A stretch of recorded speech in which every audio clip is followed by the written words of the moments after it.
Bonjour, très heureuse de vous retrouver ce matin. Alors ce matin, en préparant l'émission, j'ai entendu, dans le couloir des loges de France Télévisions, des vocalises. Bon, je vous le fais pas parce que vraiment je vais être grotesque. Quelqu'un qui chauffait sa voix, qui exerçait sa voix. Et cette voix, c'est l'une des plus belles au monde. Cécilia Bartoli qui est avec nous sur le plateau Thé au café. Et c'est un privilège. Oh, merci. Bonjour. Bonjour.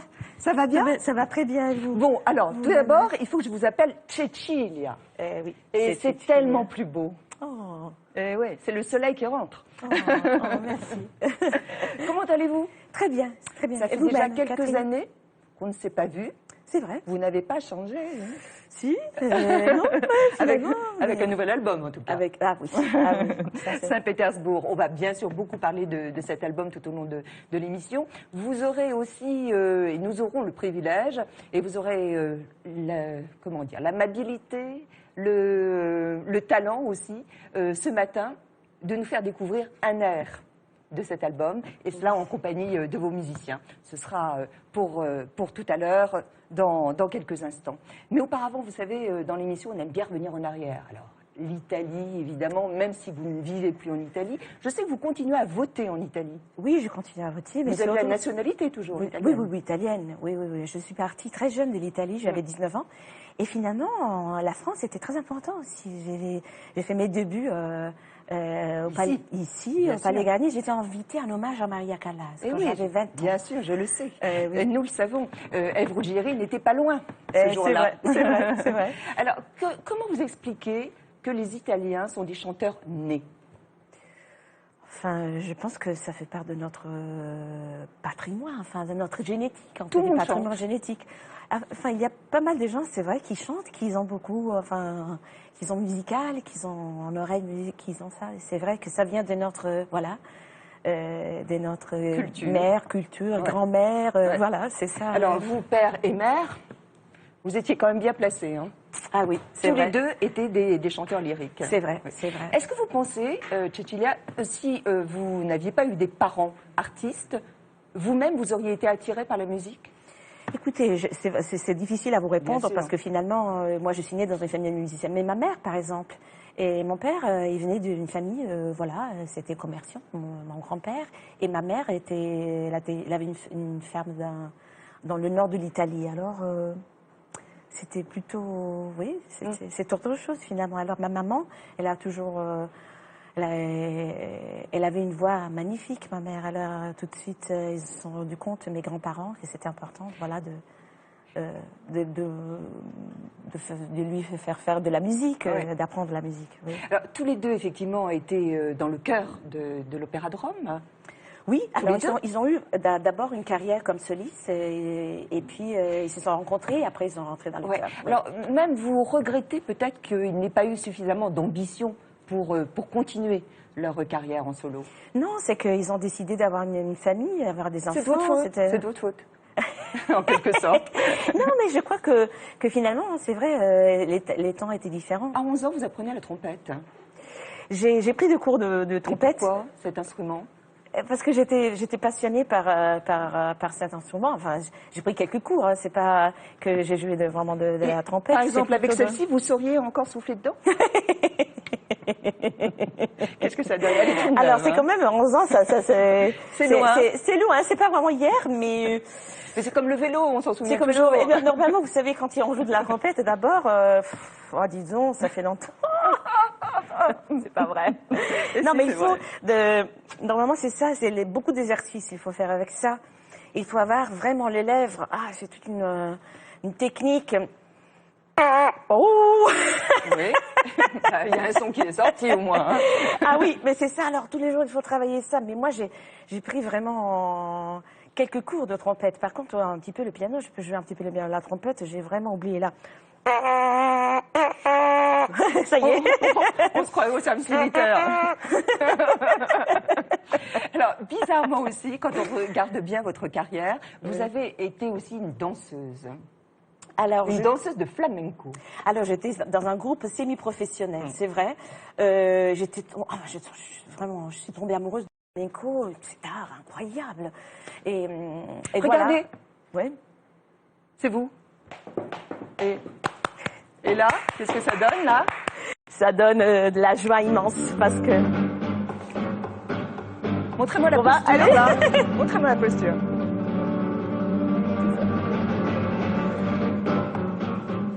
Voilà. C'est tout, hein? Il faut terminer là. C'est très élégant, hein. Ah oui, c'est très élégant et c'est difficile.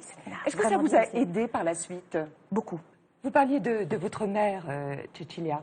Est-ce que vous avez chanté avec elle? Ça vous est arrivé de chanter sur scène? Oui, deux? ça nous est arrivé, ça fait longtemps, mais surtout de travailler avec elle. Ouais. Oui, à la maison, chaque jour. C'est elle qui vous délivrait ses secrets?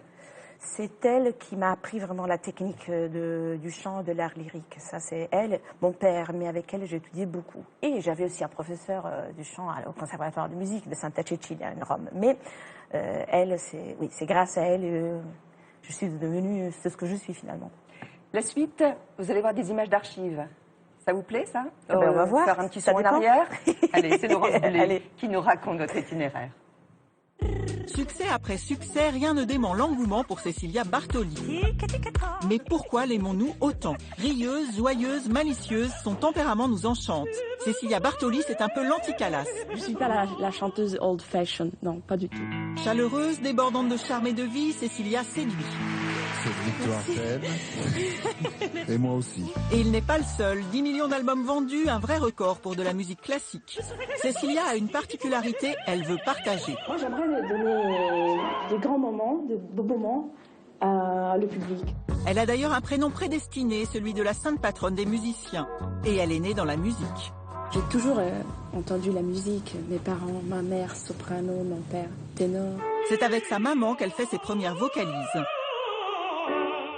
Bien sûr, elle a une voix exceptionnelle. Moi, j'arrive à faire des choses comme ça, c'est pas possible. Si, c'est possible et elle s'impose un soir de 87. Nous allons à la découverte d'une nouvelle voix. Un premier passage télé qui lance sa carrière, la divine mezzo-soprano est alors repérée par les plus grands chefs d'orchestre, Karajan et Barenboim. Cecilia ne se contente pas du répertoire conventionnel, elle commence avec Rossini et elle chante aussi Mozart. Je dois vraiment remercier Mozart 1000 fois. Mais très vite, elle explore le répertoire baroque, interprétant entre autres du Vivaldi ou du Gluck, ou des airs naguère réservés aux castrats. Elle aime aussi redécouvrir des compositeurs moins connus. J'adore découvrir des partitions de musique, étudier, j'ai toujours... Et ça marche. Merci public français, merci, je vous aime beaucoup. Bref, Cecilia Bartoli est une cantatrice curieuse, audacieuse, talentueuse, loin de la diva. Et nous, on l'aime pour ça. Malgré tout ce succès, Cecilia, est-ce que vous avez le sentiment d'être passé à côté de votre enfance, de votre jeunesse, votre adolescence en tout cas? J'ai le sentiment, c'est vrai que quand on commence très jeune, il faut tout de suite avoir une discipline. Et là, une discipline comme un sportif. Alors c'est vrai que on a envie, quand on a envie de sortir avec des copines, aller se promener la nuit jusqu'à 2 heures du matin, oui.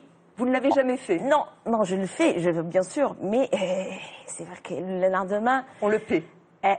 Alors, on l'a fait 1 fois, 2 fois, et après on s'est dit, ben oui, peut-être alors, pas jusqu'à 2 heures du matin, peut-être on va se coucher comme Cenerentola, Cendrillon à minuit, peut-être. Voilà. Vous avez travaillé avec les plus grands, hein, Barenboim évidemment, Karajan. Qu'est-ce qu'ils vous ont appris? Quand je rencontrais Karajan, j'avais 20 ans. Et lui m'avait invité, m'avait vu à la transmission justement de Ève Ruggieri, je crois, c'est ça ce qui m'ont dit. Et je suis arrivée à Salzbourg, toute jeune, j'avais peur, j'avais le trac, c'était vraiment à mourir. Et finalement, je rentre sur scène, la scène de le grand Festspielhaus, la grande scène du théâtre Festspielhaus, de Grosses Festspielhaus. Et lui, il était dans la salle, mais sans lumière. Lui, alors, il était pas... Et nous, enfin... Moi, le pianiste, on avait une toute petite lumière avec le piano comme ça. Et j'entendais la voix, parce qu'il parlait au microphone, mais je me disais, mais c'est qui? Ça vient d'où cette voix? Vous ne saviez pas que c'était lui? Non, enfin, j'avais compris que c'était lui parce que j'avais reconnu la voix de Karajan, mais je ne le voyais pas. Oh, là, vraiment, c'était le trac à mourir. J'ai commencé à chanter et finalement, lui, il était très gentil. Après, on a commencé à travailler ensemble parce que lui, il m'avait pris pour chanter la messe en si mineur de Bach. Et on commence à répéter. Et lui, c'était une personne tellement charismatique, qui avait un regard tellement intense, et surtout une force. C'est difficile à vous expliquer, parce que il était tout petit, et déjà faible, parce qu'il était malade quand je l'ai connu. Mais finalement... Il vous perçait à vif. Ah oui, et il m'a dit toujours l'importance de la phrase, justement, de commencer une phrase, de terminer, d'avoir cette ligne, cet arc immense. Non, c'est comme le violon. Voilà, la phrase, ça doit vraiment bien commencer et bien la terminer Être avec ample. le souffle et toute l'énergie. Voilà. Vous avez interprété Norma, c'était à Salzbourg en 2013. Il y a eu une ovation de 12 ou 13 minutes. Enfin, c'était assez incroyable du public. Alors, c'est une question qu'on se pose ici. Est-ce que vous allez la chanter au Théâtre des Champs-Élysées? Alors, Norma, c'était, comme vous avez dit, c'était le grand succès de le Festival de Salzbourg, depuis que je suis devenue directeur artistique, du Festival de Pentecôte.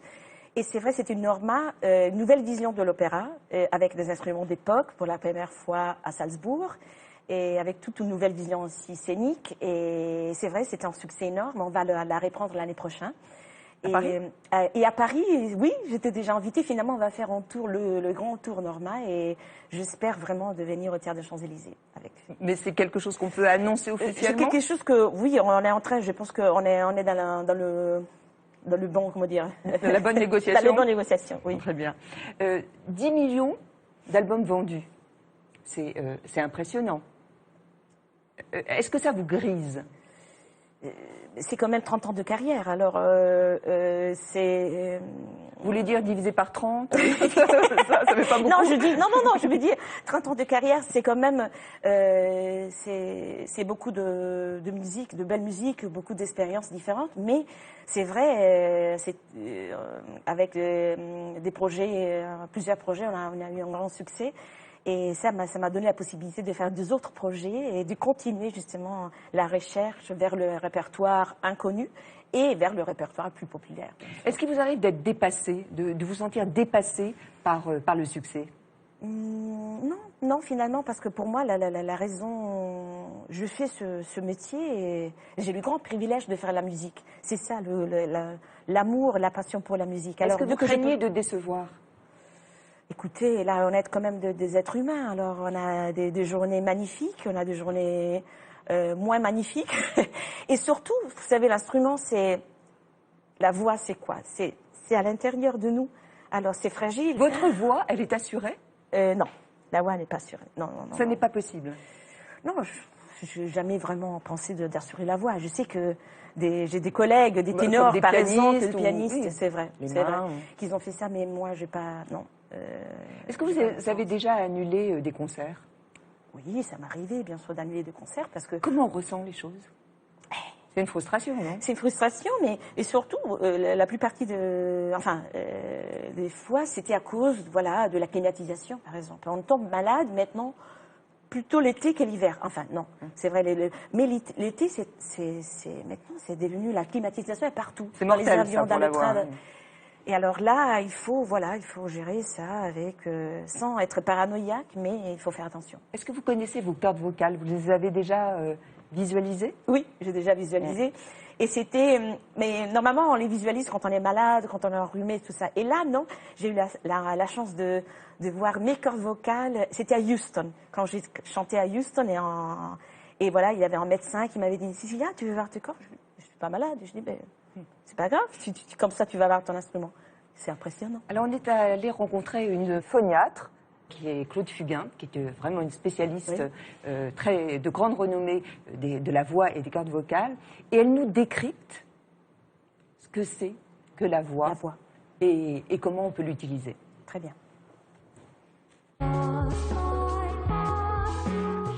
Les cordes vocales des très grands chanteurs ressemblent énormément à des cordes vocales de gens qui n'ont jamais émis un son chanté. Il y a 2 cordes vocales, et seulement 2 qui sont des bourrelets horizontaux que l'on peut comparer à des lèvres. C'est tout le reste qui va compter, la hauteur, l'intensité et le timbre. La hauteur, ça va être défini par le nombre de vibrations par seconde. Plus les cordes vocales sont longues, plus la voix sera grave. Plus les cordes vocales sont petites, plus la voix sera aiguë. On répartit les différents chanteurs entre 60 vibrations secondes jusqu'à 1500 vibrations secondes. Basse, baryton, ténor, puis contre-ténor, et les femmes, contre-alto, alto, mezzo-soprano, soprano. Le contre-fa de la Reine de la Nuit, que l'on attend toujours quand on aime l'opéra, ce contre-fa est à peu près aux environs de 1500. On va guère au-dessus. On va guère au-dessus. L'intensité de la voix, c'est essentiellement une pression d'air et elle se mesure en décibels. On ne dépasse rarement 120 décibels, c'est-à-dire limite autorisée dans des lieux publics. 120 décibels, c'est très fort puisque ça couvre un orchestre symphonique. Ça couvre un orchestre. Un ténor peut couvrir l'orchestre, mais une soprano aussi. C'est beaucoup de choses, le timbre. Ce timbre caractérise vraiment quelqu'un. C'est sur le timbre que l'on reconnaît un individu, que l'on aime quelqu'un ou que l'on n'aime pas. Il y a des sopranos qui ont une jolie voix, techniquement jolie, et puis il y a les très grandes sopranos. Et là, c'est le plus qui vient du timbre, qui vient de la qualité de l'affectif, du sensoriel. Je dis souvent, la technique sans ce talent émotionnel ne nous intéresse pas. Mais le talent, l'émotion, sans la mécanique qui marche bien, ça ne durera pas très longtemps. Mais on a besoin de cela. C'est un tout.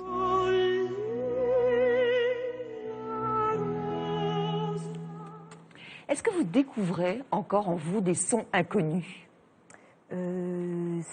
Si, finalement, ça m'arrive souvent de découvrir des sons inconnus, et surtout quand je commence avec l'orchestre à imiter justement les instruments de l'orchestre. Alors quelquefois, on a envie surtout d'imiter, je sais pas, la trompette ou la flûte ou le bois.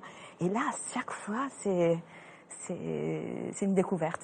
Claude Fugain expliquait évidemment les différentes tessitures, le timbre, l'intensité.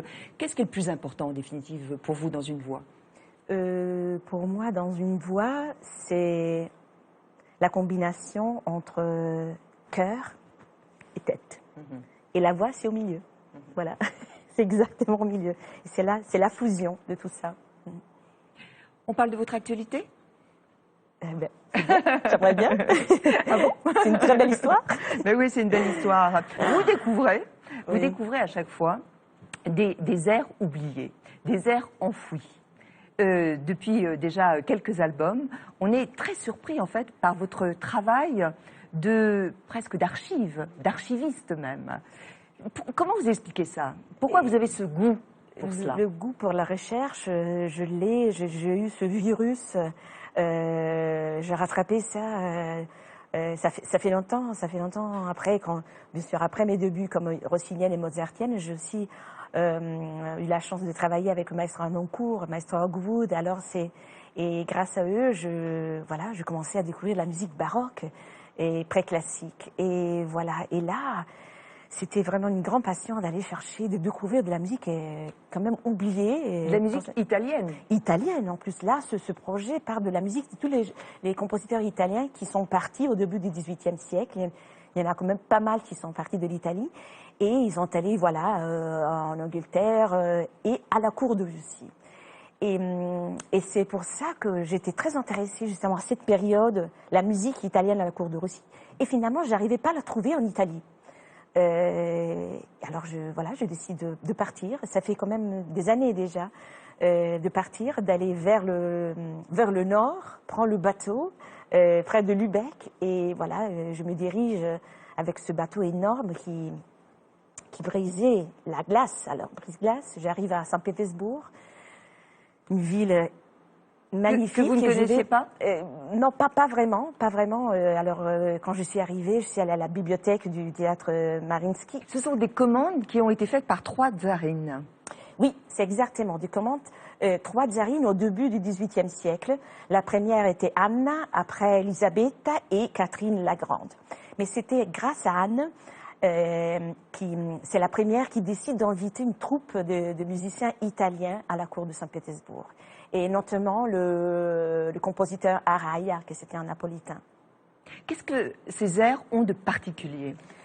Les airs sont des airs, je trouve, la façon de créer la musique, surtout pour des compositeurs italiens, finalement a changé beaucoup à la cour de Saint-Pétersbourg, parce que les airs, la musique devient beaucoup plus mélancolique. Alors les Italiens que moi j'avais quittés justement en Italie, les compositeurs qui avaient écrit pour les grandes voix de Farinelli, qui était la pop star, Farinelli, Caffarelli de l'époque, finalement leur a moins de virtuosité et plus de mélancolie, plus de douceur, plus voilà, comme s'ils étaient en train de chercher une sorte d'esprit, une âme russe, voilà, et de traduire ça en musique. On vous appelle Cecilia, surtout en Espagne, l'Indiana Jones de l'opéra. Ça vous plaît, cette définition? Enfin, j'aime bien les aventures, là. Alors, je ne sais pas si Indiana Jones, elle est arrivée jusqu'à Russie. Mais, mais j'aime bien la recherche, et finalement, pourquoi pas? Il y a une petite performance de votre part. Il y a 2 airs qui sont interprétés en russe, qui n'est évidemment pas votre langue. Donc, il a fallu apprendre, j'imagine, phonétiquement, non? Oui, j'ai appris le russe, enfin ça c'est le grand défi. Mais je voulais le faire parce que la musique, je trouvais extraordinaire d'avoir originalement le livret en russe. Enfin, il y a quand même pas mal de livrets en italien qui ont chanté à la cour de aussi, mais il y a un livret russe que je trouvais extraordinaire, du poète Soumarokov. Je me suis dit, il faut le faire en russe, c'est l'original. Et si, c'est la preuve en plus qu'à la cour de Saint-Pétersbourg, ils entendaient de la musique baroque chantée en russe. C'était du grand travail avec une professeure russe, mais elle était contente finalement. Alors, Quand on est, comme vous, une grande artiste, on n'a pas plus de facilité à apprendre les langues étrangères? oui, c'est vrai, mais c'est vraiment, là, le russe, c'est vraiment...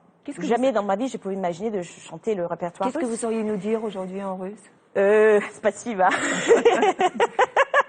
Non, par exemple, il y a cet air que je chante, non, c'est une air de colère. Il y a une air aussi magnifique, mais razvierzi porpios gartanilla. Il y a alors toute cette sonorité que là, ça, on n'a pas ça, pi, ça, c'est tout de son guttural qu'il faut vraiment, il faut travailler. Ce sont toutes des consonnes que nous, on n'a pas dans la langue italienne. Mais c'est fascinant. Cecilia, est-ce qu'on pourrait vous écouter? Ce serait un grand privilège sur ce plateau de Thé au Café. Vous êtes d'accord? Avec plaisir. Et c'est bien sûr en direct, bien sûr c'est votre voix, et ce n'est pas un playback, n'est-ce pas? Oui. Vous allez être accompagné de musiciens, 4 musiciens italiens, on les présentera tout à l'heure. Qu'est-ce que vous nous interprétez? Alors, je vais vous chanter, c'est une prière. Alors, une prière, c'est le prologue de la Clemenza di Tito de Hasse, composé par Madonis et Dall'Oglio. Et c'est une prière d'une ère qui demande, voilà, de la sérénité, de l'amour, de la paix. Voilà, au Dieu. On vous écoute? Oui, merci. Merci. Cecilia Bartoli, avec nous ce matin sur le plateau Thé au Café, qui nous interprète un air de cet album, Saint-Pétersbourg.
Merci beaucoup. Merci. Merci. Merci. Venez me rejoindre, Cecilia. Je voudrais que vous nous présentiez vos musiciens. Voilà, ce sont les musiciens, ce sont i Barocchisti, avec ce musicien, c'est la petite formation, mais avec la grande formation, on a fait justement ce disque à Saint-Pétersbourg, dirigé par Diego Fazolis, qui est le chef d'orchestre. Passotti, Oui. Il y a Alberto Stevana au violon, il y a Elisa. Oui, Elisa. Imbalzano, Oui. merci, et Marco Broli à la flûte. À la flûte, oui. Très Merci bien. d'avoir Bravo, été là Catherine, ce c'est matin. bien. Grazie, ragazzi, grazie mille. Grazie mille. Oui. Vous êtes incroyable, vous. Parce que vous avez un marketing, le sens du marketing. J'ai regardé sur Internet comment vous aviez annoncé, il y a quelques mois, en avant-première, cet album. Hello! Hello everybody! Ciao! Salute a tutti! Come va? As you know, I don't like to fly. That's why I'm swimming and I am on my way to my next new project called St. Petersburg. N'aimant pas l'avion, vous partiez à la nage pour Saint-Pétersbourg. On le croit, bien évidemment. Oui, assurément. Et en même temps, il faut avoir du sens d'humour, parce que on demande toujours, là, c'est la mode, selfie. Ben oui, alors il faut profiter de s'amuser aussi en faisant des selfies. On ne peut pas être trop sérieuse avec des selfies. Ça, c'est sûr. Alors, il est vrai aujourd'hui qu'il y a même un marketing qui est très important, tel que pour David Bowie ou pour des gens qui sortent dans le domaine du variété des albums. Vous, c'est la même chose. Vous avez une stratégie aujourd'hui, ce qui n'existait pas du tout en fait dans le classique et dans le lyrique autrefois. Je crois que c'est très important. Justement, l'opéra est devenu une sorte de... J'aimerais justement casser cette barrière que c'est niche un peu l'opéra. Non, l'opéra c'est fait. Voilà. Il faut aller à l'opéra, il faut aller au concert, opéra, pop, lyrique. Mais quand finalement l'opéra, les compositeurs écrivaient Mozart et la flûte enchantée, c'était pour les gens, pour le peuple finalement. Alors l'idée c'est toujours d'y aller et c'est une expérience incroyable. Est-ce que vous savez, Cecilia, ce que l'on dit de vous parmi les professionnels? On dit tout. Tout et son contraire. Hein. Tout, exactement, oui. Exactement. Alors, on est allé en voir deux. Très on bien. en a rencontré deux. Il y a Philippe Jarouski. Oh, Philippe. Magnifique. Il a dit que des méchancetés sur vous. Oh, je l'adore. Et puis, on est allé voir aussi un grand spécialiste de la musique et qui travaille sur Radio Classique, c'est Olivier Bellamy. Oh, Olivier, très bien. Voilà. Alors, tous deux, eh bien, ils ont croisé leur regard sur vous, Cecilia. Cecilia Bartoli, elle représente beaucoup de choses pour moi. Je me souviens que j'avais déjà des disques de Cecilia, je crois, avant même de commencer à chanter, c'est-à-dire avant l'âge de 18 ans. C'est le contraire de la diva inaccessible, lointaine. Moi, je crois que le mot diva lui correspond bien. J'ai pas envie de lui retirer cette façon de la décrire. C'est d'abord une très grande intelligence de ses choix, de son répertoire par rapport à sa voix et par rapport à sa personnalité. Il y a une grande cohérence entre la femme qu'elle peut être dans la vie de tous les jours et ce qu'elle est en tant que chanteuse sur scène. Elle a cette même énergie lumineuse, communicatrice, elle est toujours très enthousiaste, elle n'est blasée de rien. Elle est dans la sensation, dans la pure sensation. Avec les gens, je crois que ça marche ou ça marche pas. Elle sent tout de suite, elle a un instinct très très fort. Elle a un plaisir tellement intense à chanter que même dans le disque, ça transparaît. C'est-à-dire que ça transpire le bonheur de chanter. Elle a trouvé un créneau qui est unique et qui n'existait pas avant elle. C'est-à-dire le disque concept. C'est-à-dire que quand on achète un disque de Cecilia Bartoli, on n'a pas uniquement un chapelet d'air, mais on entre dans une histoire. Cecilia est très novatrice et je pense qu'elle n'a pas fini de nous surprendre. Ce qui me plaît profondément chez Cecilia, c'est quand elle chante un air très lent, très mélancolique, avec ses couleurs, ses demi-teintes parfaites. C'est une magicienne, on pourrait dire c'est une peintre. Chaque mot, des fois, a une couleur différente. avec une voix qui n'est pas la plus belle du monde, mais qui est une voix vraie, une voix qui va droit au cœur. Merci à tous les deux. Et j'en profite pour dire que Philippe Jarouski vient de sortir cet album sur Vivaldi. Ah si, j'avais entendu, mais je n'ai pas encore l'album. Il vient de sortir là. Je vous l'offre. Oh, c'est gentil, merci. Oh, Pietà. Mais ça, vous êtes d'accord avec eux? Ah oui. Qu'est-ce qui vous a surpris, Enfin, moi j'adore Philippe. Vraiment, je l'adore. Je l'adore. Dans les propos, dans les commentaires? Dans les commentaires, qu'est-ce que je peux dire? Quand on dit vous êtes lumineuse, vous êtes un véritable soleil, est-ce que c'est tous les jours vrai? C'est quand je fais la musique, oui, je suis lumineuse, j'essaie toujours de porter mon esprit, mon âme. Vous êtes mariée il y a peu de temps? Oui, il y a 4 ans. À Zurich? Oui, je suis mariée à Zurich avec un Zurichois, chanteur, c'est un baryton avec les yeux bleus. C'est important. C'était important, oui, c'est ça. Ah oui, les yeux bleus. Vous l'avez cherché longtemps. Comme vous, les yeux magnifiques. Les Catherine, mamma mia. Et quand on vit avec un homme qui fait le même métier, est-ce que c'est plus facile ou est-ce qu'il y a des égos qui rivalisent?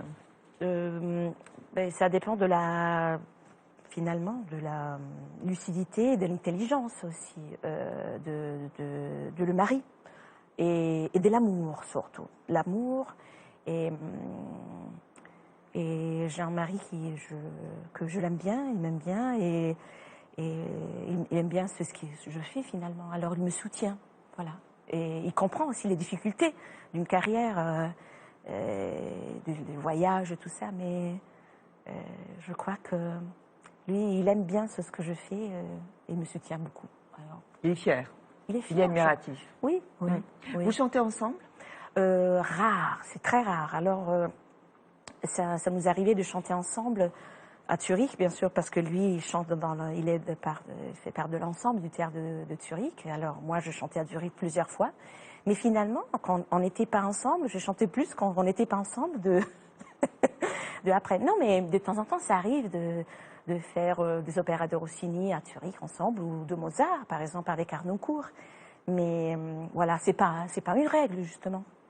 Vous êtes bookée jusqu'à quand? Vous avez un emploi du temps? Alors là, je suis bookée. Un planning? Le planning, c'est en planning. Normalement, oui, il faut, parce que dans les maisons d'opéra, il faut justement avoir. Jusqu'à quand? 2000 combien? 2016, 17, oui. Et maintenant, je suis devenue aussi directeur artistique du Festival Pentecôte. Jusqu'en 2017? Là, 16. Et alors, le mandat, c'est pour 5 ans. Et là, alors, justement, j'ai aussi, c'est magnifique, ça me plaît beaucoup vraiment ce travail, mais on a besoin de beaucoup d'énergie pour. Et dans votre vie, il n'y a aucune fantaisie, aucune improvisation. Dans quel sens? Étant donné que chaque jour, vous connaissez votre emploi du temps, si vous voulez partir 15 jours aux Bahamas. Justement, improvisation. Non, mais il faut prendre du temps aussi pour se reposer. La voix, c'est un instrument très fragile. Alors, il faut avoir le temps pour se reposer, pour étudier, pour travailler. Non, il faut. Ça, c'est de léger, justement.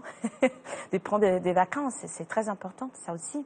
Alors, maîtriser ça, c'est vrai qu'il faut avoir du courage aussi. Et c'est vrai que ça aide d'avoir un mari suisse les Suisses sont beaucoup plus organisé que le romain, on peut dire. Mais et ça peut aider. C'est deux cultures. Oui, c'est deux cultures très différentes. Oui. Je vous entraîne au dos à dos. D'accord. On y va? On y va. Dos à dos, dos à dos, dos à dos, dos à dos. Dos à dos avec vous, Cecilia Bartoli, et des réponses du tac au tac. Je vais essayer. Qu'est-ce qui vous met de mauvaise humeur? L'indifférence. Qu'est-ce que vous faites, Cecilia, en cas d'insomnie, quand vous n'arrivez pas à trouver le sommeil? Je compte on dit les pecore, on dit en italien. Les moutons. La dernière fois, Cecilia, que vous avez pleuré? Quand j'ai perdu mon frère. Physiquement, Qu'est-ce que vous aimeriez changer en vous? Tout à rien. Parce que je sais que c'est comme ça. Il faut s'accepter. Oui, exactement. Votre principale addiction? Principale addiction, c'est le café. Qu'est-ce que vous feriez si vous étiez un homme le temps d'une journée? Oups. Vous n'avez jamais pensé, hein? Alors, finalement, mon rêve, j'ai toujours eu envie de chanter Don Giovanni de Mozart. Alors, c'est ça. D'abord, Don Giovanni, voilà, le rôle de Don Giovanni, après, voilà, et là, pour conquérir toutes les femmes. Quelle est la maladie que vous redoutez le plus? Que vous craignez? La maladie? Oui. Laquelle? Solitude. Le mot d'amour le plus érotique, le plus sensuel selon vous? Il n'y a pas de mot pour ça. Et l'artiste qui vous rend très joyeuse? Ne serait-ce pas une chanson interprétée par Pavarotti?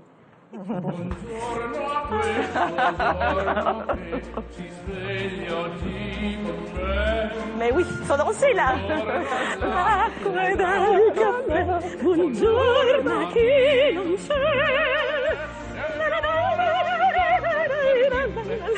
C'est bien, c'est pour ça. Merci. C'est vrai, c'est harangué, hein. Oh, c'est joyeux, ça. C'est joyeux, ça. Allègre. Oui. Un grand merci d'avoir pris ce petit déjeuner avec nous. Vous savez, sur les panneaux, là, sur le décor de Théo Café, il y a une artiste qui a exposé. Elle a pour nom Anne Comé. Elle expose d'ailleurs actuellement au Salon Réalité Nouvelle au Parc Floral de Paris, dans le 12e. Son œuvre travaille sur la perception. Anne Comé, c'est la série Songe. Elle est exposée sur ce plateau et ça appelle donc à la contemplation. Et je voudrais donc que vous vous souveniez de son nom, Anne Comé, qui est exposée sur le plateau Théo Café aujourd'hui. Je voudrais rappeler à ceux qui nous regardent ce matin, ne ratez pas, tout d'abord, le 1er et le 7 novembre, au Théâtre des Champs-Élysées. Cecilia chantera. Elle chante aussi dans beaucoup de capitales et de grandes villes européennes. Vous êtes parti pour plusieurs mois, là. Oui, c'est Berlin, c'est en Allemagne, c'est Amsterdam, Cologne et Paris, Théâtre des Champs-Élysées, c'est vrai. Demain, je vous donne rendez-vous pour un nouveau Théo Café. Nous serons en compagnie du journaliste Paul Amar et puis également en compagnie de la fille de Nina Simone, Lisa Simone, qui sera sur ce plateau. Elle nous présentera son nouvel album également. C'est une femme qui nous permettra de rentrer donc dans l'univers du jazz cette fois. Voilà, passez une très très bonne journée. Je tiens aussi à vous dire que cette émission, bien sûr, est rediffusée cette nuit. Vous pouvez la voir sur plus.fr pendant une semaine et tout au long de l'année sur Culture Box, sur le site de Thé ou Café. Et désormais, dès l'instant où vous êtes à l'étranger, cette émission aussi, vous pouvez la revoir donc sur Internet. Ça, c'est nouveau et pour ceux notamment qui sont en Italie, ils pourront profiter de vous. Magnifique.